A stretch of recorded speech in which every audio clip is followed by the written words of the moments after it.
Well, I guess we should get started here. Okay, this is something that no one outside my family knows about.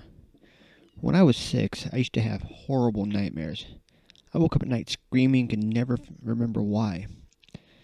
My parents were frustrated because I woke them up every night with the same thing.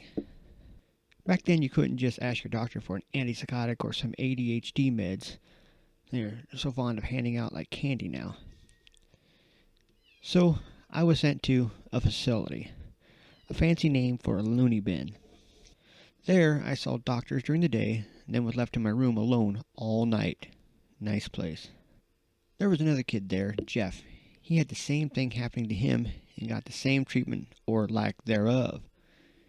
Jeff had been there for weeks before I got there, and he was convinced he was never going to get out. So we came up with a plan to get out. We were going to lie. We'd tell the doctors the dreams had stopped, and they might let us go home. As for the dreams themselves, we figured we just wouldn't sleep at night, and only during free time between sessions. We would watch out for each other and wake the other one up if he started screaming so staff wouldn't catch us. Okay, it took about 2 weeks, but they finally let us out of that hellhole and I went home. We were going to try to keep in touch, but only being 6, we couldn't read or write worth a shit, but we did have a nurse write down our addresses, so maybe someday we could be pen pals.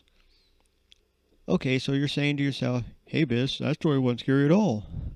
Well, you're right. But after last night's story, I remembered something. So I had to call my sister. She had all my mom's stuff stored after she died 10 years ago. I had to go through a ton of crap, but I found the book my mom saved Jeff's address in 46 years ago. She said one day we'd write him a letter, but we never did. So I flipped through the pages of this huge book, The Condensed Stories of Little Orphan Annie. The book sat on her nightstand for 40 years, and no one ever read it in that entire time. I found the piece of paper she hid in there, and on it was the name Jeffery Staley, 1129 Lakewood Avenue, Daleview, Iowa. Jeffery Staley was the name on the headstone. He died in the accident with Linda Tate in 2003.